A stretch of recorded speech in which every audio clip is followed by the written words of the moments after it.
HOA, doubled my fees over parking violation, unaware I owned the entire community. I never wanted to be a landlord, let alone own an entire neighborhood. It just kind of happened that way. About 10 years ago, my grandfather passed away and left me his real estate investment company. Among the various properties was this quiet suburban development called Pine Grove Estates, 52 single-family homes, all originally built in the 1990s. The development had always been well maintained, with reasonable HOA fees and sensible rules. My grandfather's management company handled everything smoothly, and residents were generally happy. When I inherited it all, I decided to keep my ownership quiet. I moved into one of the houses and lived there like any other resident, letting the management company continue running things. The only people who knew I owned everything were my wife, my lawyer, and the property management team. That arrangement worked perfectly for almost a decade. Then last year, the original management company retired, and the HOA board decided to hire a new company called Premier Community Management. That's when everything went downhill. The new company brought in this property manager, we'll call him Brad, who seemed determined to prove himself by being as strict as possible. Within weeks, violation notices started appearing on people's doors for the most ridiculous things. Unapproved shade of white paint. Grass half an inch too tall. Unauthorized wind chimes. I watched my neighbors getting increasingly frustrated but kept quiet. I figured the board would step in and rein Brad in. Instead, they seemed to embrace his aggressive approach, probably because the fines were filling the HOA's coffers. Then one evening, I came home from work to find 3 vehicles in my driveway: my car, my wife's SUV, and my father-in-law's truck. He was visiting for the week to help us with some home improvements. Within an hour, there was a bright orange violation notice on my door. Violation: excessive vehicle parking. Fine, $150. Additional vehicles must be parked in garage or off-site. Continued violation will result in doubled fines. I actually laughed when I read it. There was nothing in our HOA bylaws limiting the number of vehicles in a private driveway.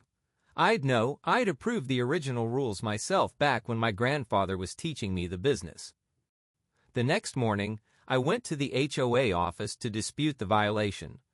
Brad was there, looking smug in his cheap suit. "Good morning," I said politely. "I'm here about this parking violation. There must be some mistake." Brad barely glanced at the notice. "No mistake. You have too many vehicles in your driveway. It's an eyesore and against regulations." "Could you show me where in the bylaws it says that?" I asked. He shuffled through some papers. Section 8, Paragraph 3. Parking must not create visual pollution or impede neighborhood aesthetics. I raised an eyebrow. That's not a rule about the number of vehicles, and that section doesn't even exist in our bylaws. "The board has granted management discretion to interpret the rules as needed," Brad said dismissively. "Pay the fine or it doubles in 48 hours. I decided to play along a bit longer. "I'd like to appeal to the board." "Appeals must be submitted in writing with a $75 filing fee," he replied with a smirk.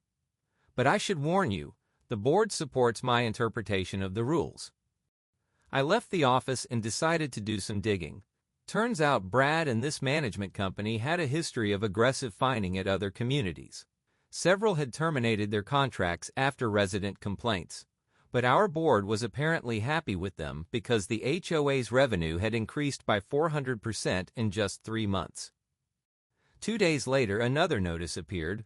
The fine had doubled to $300 for non-payment. I noticed similar notices on several other houses. My neighbors were getting hammered with fines for every tiny infraction Brad could dream up. I'd seen enough. Time to remind everyone who actually owned this place. I called my lawyer and arranged an emergency meeting. We spent 2 hours reviewing all the documentation, property deeds, management contracts, HOA bylaws, everything. Then we put together a plan. The next morning, I showed up at the HOA office right as they opened. Brad was there with 2 board members, probably plotting new ways to torment the neighborhood. "Back to pay your fine?" Brad asked with that irritating smirk. Actually, I said, pulling out a thick folder, I'm here to terminate your management contract. Brad laughed. Only the board can terminate our contract, and they're very happy with our performance. The board president, this retiree who'd been power tripping since getting elected, nodded firmly. Premier management has exceeded all our expectations. I'm sure they have, I replied, especially in the revenue department. But here's the thing. You don't have the authority to hire them in the first place. They all stared at me like I was speaking another language. What are you talking about? The board president demanded. Of course we have the authority. We're the HOA board. I started laying out documents on their desk. You see, Pine Grove Estates isn't actually an independent HOA. It's owned by Miller Properties, LLC, my company. The HOA board exists to handle day-to-day operations, but major decisions like changing management companies require the owner's approval. That would be me. The color drained from their faces as they looked through the paperwork. Property deeds, incorporation documents, the original HOA agreement, everything proving I owned not just my house, but every property in the development, including the HOA office building itself. This can't be right, Brad stammered. Oh, it's right, I assured him. I inherited it all from my grandfather 10 years ago. I just preferred to be a quiet owner and let the HOA handle things. But that was when the board respected the residents and followed the actual bylaws. I pulled out more papers, printouts of complaints, copies of invalid violation notices, bank statements showing the excessive fines. Your company's contract is void because it was never properly authorized. All fines issued in the past 3 months are invalid and will be refunded. And you have 24 hours to clear out of this office before I change the locks. Brad jumped up, his face red. You can't do this. We have a binding contract. With who? I asked calmly. The board? They never had the authority to hire you without my approval. Check paragraph 12 of your contract. It's void if not properly authorized by the property owner. We'll sue, the board president shouted. For what? I replied. Enforcing my property rights? Go ahead. But first, you might want to review these documents showing how you've been issuing fines that aren't in the bylaws and keeping the money instead of using it for community improvements like you're supposed to. I'm sure a judge would be very interested in that. They deflated pretty quickly after that. Brad stormed out, already on his phone with what I assumed was his boss. The board members sat there looking shell-shocked. Now, I said, let's talk about your positions on this board. As property owner, I have the right to dissolve the current board and call for new elections. Given how you've been running things, that's exactly what I'm going to do. The board president tried to puff himself up one last time. The residents won't stand for this. We've been protecting their property values. By harassing them with illegal fines? I pulled out a stack of resident complaints. Let's ask them what they think. I'm calling a community meeting for tomorrow night. I suggest you all attend to explain yourselves. Word spread quickly through the neighborhood. That evening, my wife and I received dozens of texts and calls from neighbors who'd seen Brad and his team hastily packing up the HOA office.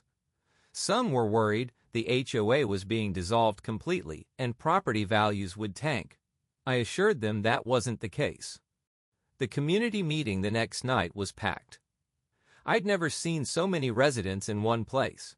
I stood up and explained everything, who I was, how I'd inherited the properties, and why I'd stayed quiet all these years. I believed in letting the HOA run itself as long as it served the community's interests, I told them. But what's happened in the last 3 months is unacceptable. Premier management issued over $50,000 in fines, most of them for violations that don't exist in our bylaws. The board approved this because they were getting kickbacks from the increased revenue. The room erupted in angry shouts. The board members, who'd been sitting in the back, tried to defend themselves but were drowned out. Here's what's going to happen, I continued once things calmed down. First, every fine issued in the last 3 months will be refunded in full. Second, I'm dissolving the current board. We'll hold new elections in 2 weeks. Third, I've hired back our previous management company to handle the transition. They've agreed to come out of retirement temporarily to help us get things back on track. One of my neighbors stood up.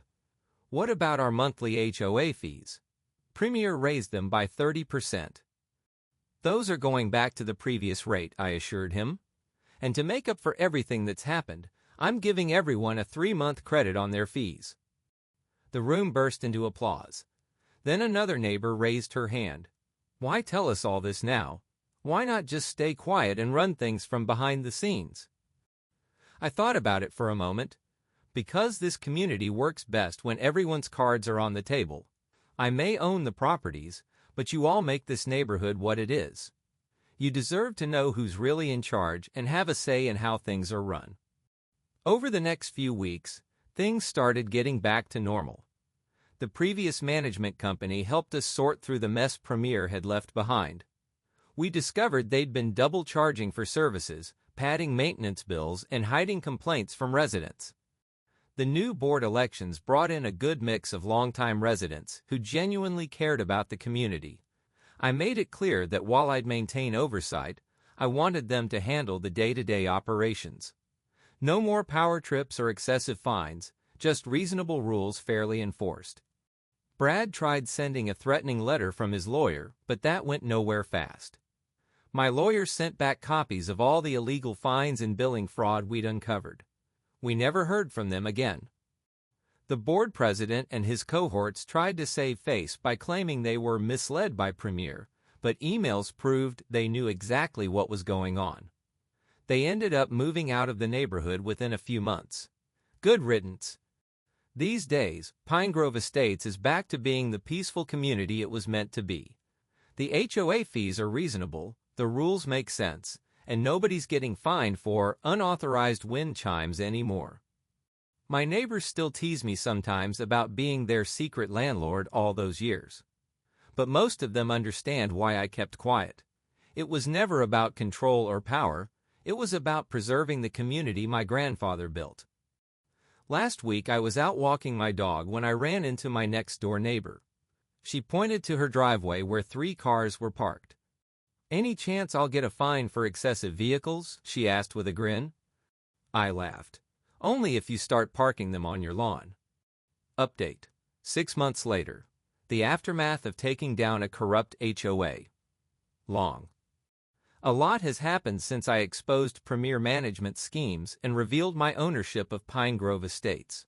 I've gotten quite a few requests for an update, so here's everything that's gone down in the last 6 months. First, remember Brad from Premier Management? Turns out our community wasn't the only one he was scamming. After we exposed their fraudulent practices, 5 other neighborhoods came forward with similar stories. They'd all experienced the same pattern: excessive fines, made-up violations, and missing maintenance funds. The district attorney's office got involved and launched a full investigation. They found that Premier had been running this scheme for years, targeting small to medium-sized communities and skimming money through inflated fines and fake maintenance bills. Last month, Brad and 3 other Premier executives were indicted on multiple counts of fraud and theft. But here's the real kicker. During the investigation, they discovered that our former board president had received over $20,000 in kickbacks from Premier. He'd been getting a percentage of every fine they collected. That's why he was so eager to support their aggressive enforcement. When this came out, he tried to quietly sell his house and skip town. But the DA froze his assets as part of the fraud investigation. He's now facing criminal charges along with Premier's executives. His wife actually came by my house to beg me not to testify against him. I told her the same thing I told the DA. I'm not out for revenge, I just want the truth to come out. The other former board members who were involved in the scheme got off lighter since they'd only received smaller kickbacks.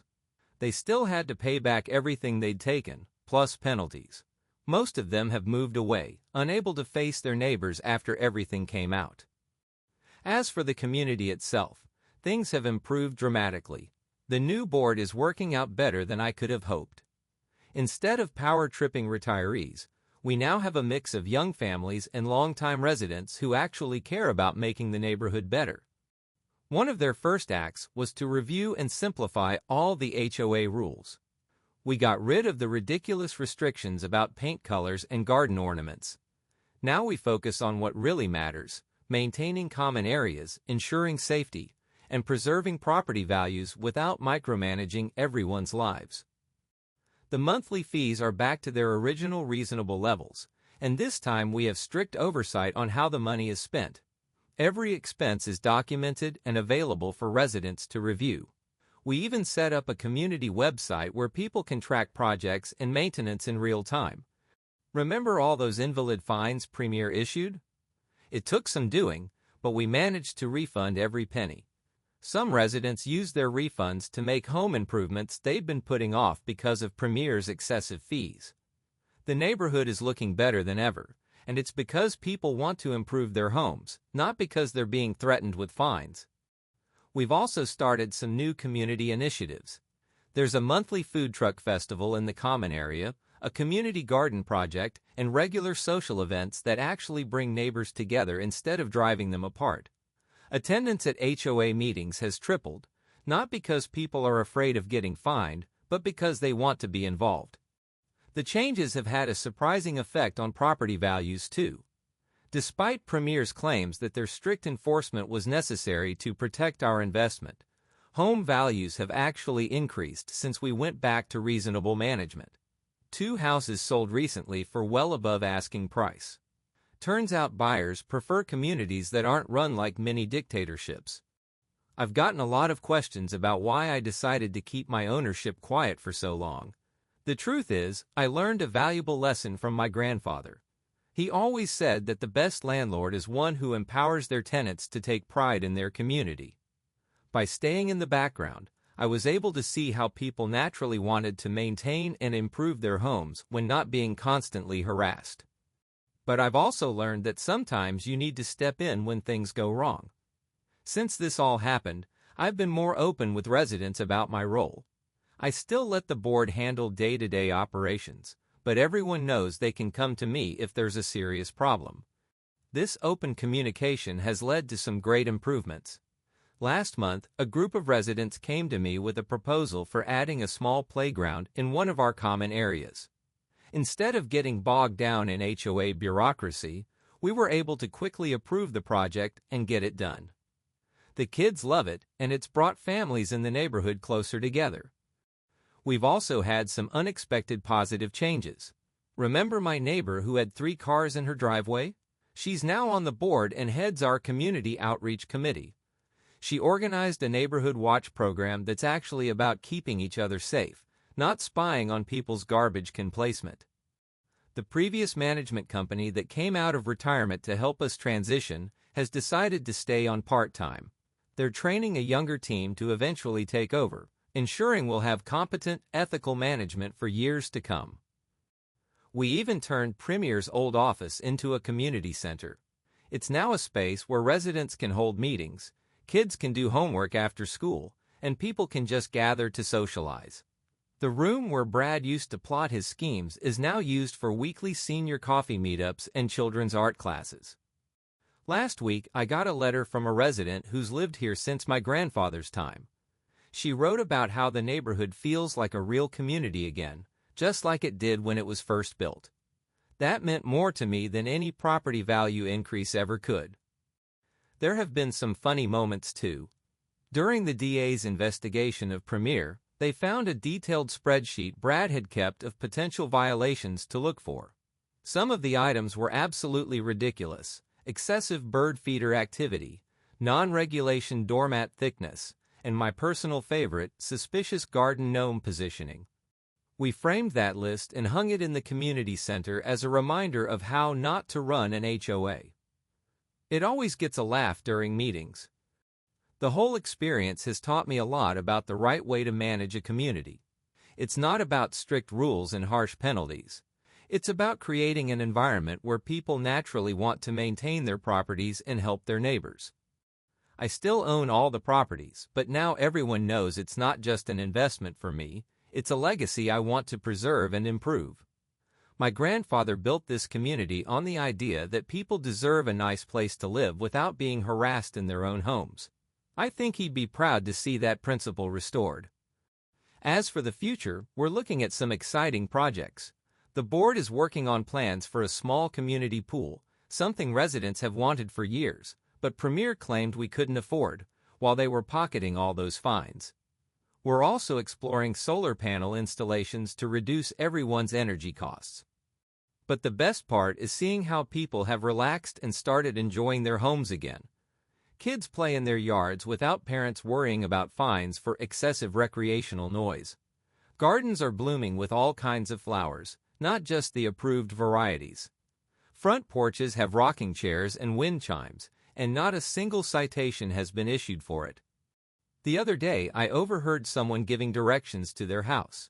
They said, "It's in Pine Grove Estates, you know, the neighborhood where the HOA actually works for the residents." That's exactly the reputation we want. Premier tried to destroy our community with their greed and power trips. Instead, they ended up making it stronger. Sometimes it takes seeing how bad things can get to appreciate how good they can be. And yes, I still have 3 cars in my driveway sometimes. Not a single complaint about it. The next one is titled, Nursing Time Theft Shenanigans. Backstory. For the past few years I've been a nurse. I spent the first part of my career in the emergency at a small hospital in Canada. We can do basic admissions, surgeries, and critical care, but we'll transfer the really sick ones to larger metropolitan hospitals with more services like cardiology or trauma surgery.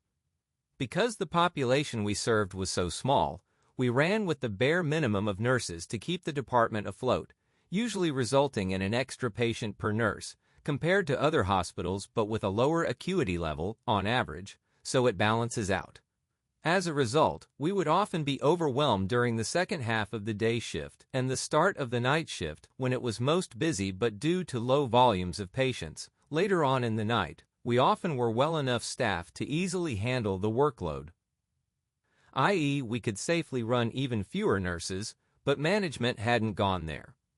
Secondly, because we ran with such a small number of nurses, we never had break cover, so if your nursing partner was on break, you would watch double the number of patients. Not a big deal at night, but during day this could result in missing our last 30-minute unpaid break on the day shift due to high workload. A last piece of info is that we use teams of 1 emergency nurse, a nurse extra training to have a higher scope of care, and 1 med-surg nurse, seasoned nurse awaiting a spot in the additional training program. Because of this, the nurses would give and take report together, so instead of each nurse handing over 4 to 5 patients simultaneously, they hand over 8 to 10 together, so report takes twice as long. Our union had negotiated our contract to counteract any wage theft, allowing us to sign for our unpaid 30-minute break at overtime rates of 1.5x pay. We missed this break maybe every other day shift, so once during a 2-day, 2-night rotation, as well as sign for an additional 15 minutes of straight time pay in case handover went over our 12-hour shift, which was always. Of course, management didn't like having to pay this out, but it wasn't an issue because we, the nurses, were also stealing time. I know it doesn't sound great, but on those quiet night shifts, we would often take an extra 30 to 45 minutes to sleep, which balanced out those 1.5 to 2 hours of lost pay from the day shifts and handover. Because the workload was so low at the time and because only 1 emergency physician was on at night, it could be easily managed by 1 nurse, so patient throughput was the same as if 2 nurses were working. We often sit around waiting for orders from the doctor. Furthermore, nurses always left their number with their partner, so we could be called back early if it kicked off and needed all hands on deck. Obviously, if we had many very sick patients, we stuck to the entitled amount only or missed it entirely. Everyone was happy for the first few years I worked there.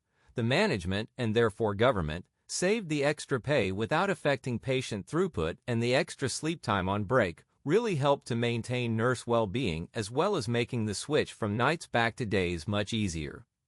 Then one of our less pleasant charge nurses got angry at this. The charge nurse role is like the boss of the unit.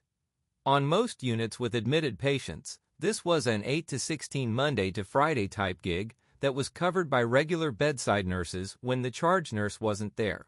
In emergency, however, we had specific nurses working rotating shifts in this role with a small pay bump and any gaps in the schedule filled by very senior emergency nurses, as it was a much more unique beast to manage. I say this only to give benefit of the doubt that this nurse was probably stressed out like crazy every shift. So I'm sitting at work in the morning, waiting for the inevitable onslaught, when the email pops up stating night shifts are to be limited to union-mandated break time only. I'm a bit pissed off at it, but ultimately they're right. We're only entitled to 60 minutes of unpaid break time and 45 minutes of paid break time. And to be fair, some nurses were definitely abusing the previous system. One nurse who covered charge would advocate for over 3.5 hours of break time on a night shift, regardless of how sick the patients were, and that would affect patient safety as it bled into the first part of the night when we actually still busy. Most of the nurses refused to follow them on this. However, people like this were rare. Most nurses don't come to the emergency to be lazy. This email soon gets posted in our group chats, so everyone's aware. A lot of the younger staff, millennials at this time, were aware of our rights and immediately started signing for all missed breaks as well as additional handover time as well as helping the older staff understand the contract. I missed my last break that shift and stayed until quarter past shift change for report, so I got an extra $50 gross on my paycheck for that. The charge nurse on that day was surprised when I presented the OT form for their signature, but I just told them I was following the rules to prevent any pay discrepancies. My next shift at night, there was a sign and sheet on the desk for us to write our in and out time for breaks, with a space for our phone number too, so they could call us back. Even though weren't paid the extra $4 an hour to be on call and calling us back should have been paid at overtime rates per the contract. I refused to leave my number, stating that unless there was a code blue, medical emergency usually means there's no pulse, there was no way I was coming back early. Code blues were called overhead, so they didn't need my number. For the next 2 weeks, I stuck to the contract. Every missed break and extended handover was documented, and of course I signed in and out of my breaks on the dot. I spent so much time on night shifts staring at my phone waiting for the doctor to give me something to do as I'd caught up on everything else. It might not seem like a lot, but that extra hour of handover pay plus occasional missed breaks per shift set would have added up to roughly $2,000 extra per year per full-time nurse, which is a decent amount of change to a publicly funded healthcare system. Eventually, the manager noticed and came around clarifying that while they would sign for any extra wages if we wished, we could also choose to sleep extra on nights if we wished, providing we left our number. I asked for them to email that to me, and while I could have sent that straight to the union rep, I didn't bother, as I had already gotten the sleep time back. I left that job later on and have been very happy at a much bigger hospital for 2 years now. Now I have a nurse come cover mine and my partner's break. There's no teams, and they encourage us to take longer breaks when possible to prevent staff burnout, which was really prevalent at this one. I now document my missed breaks and extra sleep time to make sure it matches up. They're also willing to sign for missed breaks on top of that to help staff retention, but my conscience doesn't let me go that far. I'm just happy to sleep.